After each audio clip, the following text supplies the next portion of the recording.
2019 Mountain Dew GSL Season 3 Code S Reversal. Welcome back, everyone, to GSL Round of 32 Group G for the final match. The decider match, dare I say it, the rubber match. That a boy. Nice. Fantasy and Armani, not the players I expected to see in our final match tonight. Yeah, I mean, I expected Fantasy Gumiho, but, yeah, you know, we had that match. So Armani hanging on for dear life here. Our lowest seeded player, Armani, struggled through the qualifiers, had a really rough go of it, fighting for his tournament life here. What are his chances? Well, considering I gave him really bad chances against Gumiho, I have to say better than I thought. And it's possible to see an upset, so I'm hoping that's where we go with this.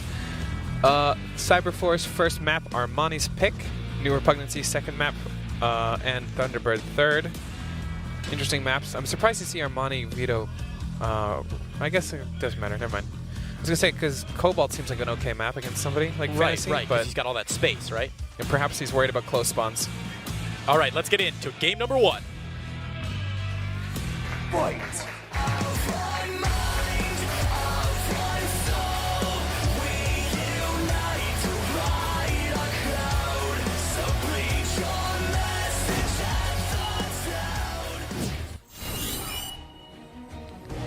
In the bottom right-hand corner, the Terran player. Pixel 1 Fantasy. Carrying the Human Torch. That's the human race. You didn't understand my reference. It took me, I was like, is he on fire? What's happening? Because you said human torch. Anyway, in the top left-hand corner in the red.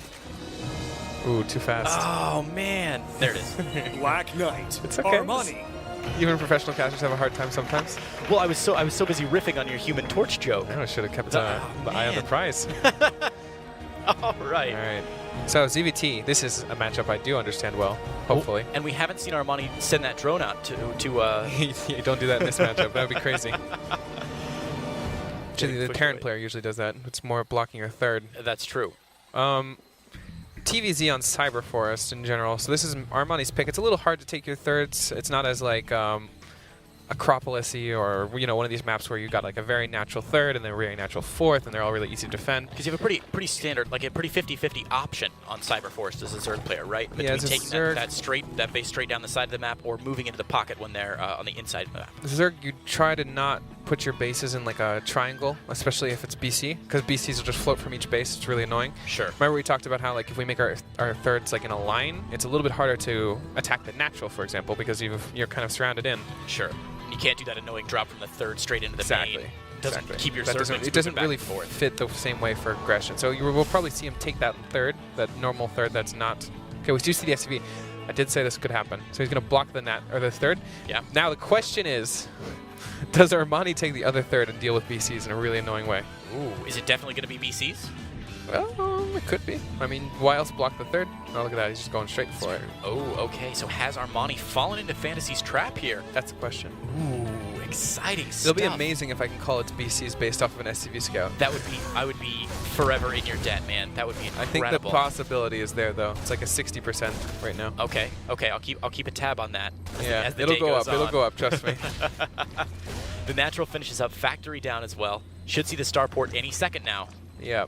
From there Fantasy. it is. Okay. 60%. You still at 60% like for BCs? 65%. 65. The needle's This is going to be a tech lab. It'll probably be BCs. The biggest thing you can tell as a Zerg player, from what I've understood and from what I feel, is the way they act with their Hellions. Because Hellions are so important. If you go BC, you can't just lose them. You'll die.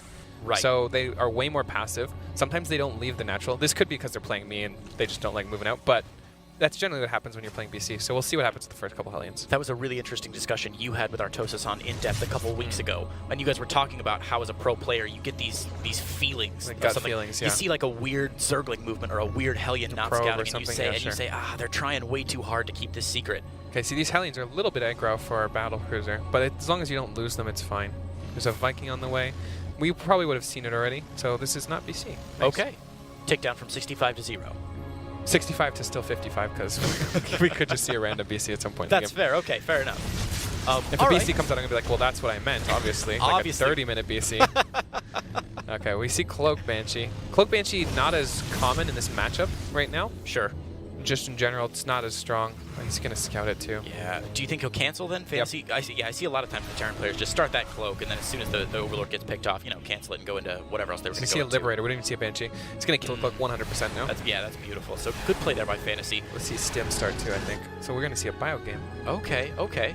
I love the Viking Banshee, Banshee, pardon me. I love the Viking Liberator start here for Terran players against Zerg. I feel like it gives you a lot of positional opportunity. The Viking to pick off the Overlords and sort of hide the map. Liberators are just great harass because you can shift queue them and attack other places at the same time. If you're going bio, it's nice too. Banshees generally are a little bit more controlling. You have to do a little bit more babysitting with them. They can just die. So this is in general a lot easier to set up, especially with the Hellion pressures. Is the early layer a little run by here, but there's not a lot to pick off. Is this burrow intentional? Okay, I was going to say. Yeah, there we go. That's strange. So that burrow is intentional. Lair finishes up. Yep. Baneling Nest finishes up. Yep.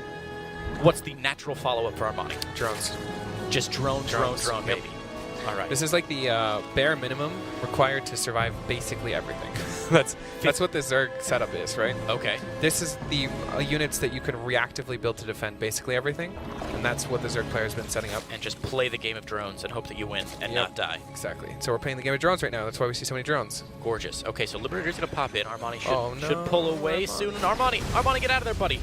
Nice distraction at the front there. 3 drones, 4 drones. Still not pulling away. Wow, all right. So the Liberator with 4 kills already.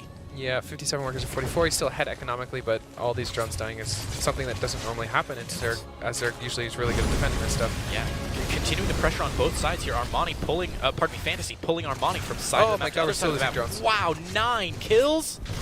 Almost got the 10th. And it gets out. That drone has a near-death experience. Now, I'm not a math guy, Jake, but 1 Liberator for 9 drones. It's worth it. Yeah, I'm not a math guy either, but that's... that's easy enough, right? Yeah, that's easy enough. That's not an SAT math question at all. Double engineer, or Evo, and we see 6 more drones, so he's trying to come back economically, but that means he's not building units. There's a little bit of a window here where we could possibly see some aggression while taking a 3rd base. Wow, okay. Hydralisk Den behind this, probably pretty decent. Yeah, why not? Lingbane Hydra. Lingbane Hydra is actually really good if you're behind. Sure. Like if you go Lingbane Muta and you're behind, you're like a madman. Like you're just asking to die to like 20 Marines or something. Just because the mutas don't trade as efficiently, or because they require and they're more micro? so expensive, and the Spire takes so long. Like there's just a million reasons why it's like crazy. Okay. But Hydras, they're way faster. You can build them a lot sooner, and they're way better supportive unit early on. Like Mutas and head-to-head fight are just so bad compared to Hydras. Hydras are just good units. Of course. For support. So you're happy with what Armani's doing then? Taking that 4th base, everything you would be doing as a pro player. Double hatch, yep, everything's good. That's weird. Cancels a lot of those banelings. It's because they were blocking the the rocks. Okay, really wants those rocks down. Here's a drop from Fantasy going into the main, so keep your eyes on that drop, guys, on the mini-map as it comes across. I'm going to guess Fantasy's going to push away at the creep, try and draw the army out just a little bit, and then send that drop in. Surprisingly, it finds a spot where it can actually do stuff. Well, he's had that Viking clearing out so many Overlords. You know, he's had complete control of the map. Yeah. But yeah, you'd think Armani would have something there. A scan to clear out the creep tumors. In the main? Okay. Well, you know, the only good creep tumor is a dead one. And Fantasy knows I don't think that was worth it, but sure. I'm not Fantasy, so... Yeah, okay, Fantasy still only on 3 bases. The 4th not started yet, it looks like? Wow.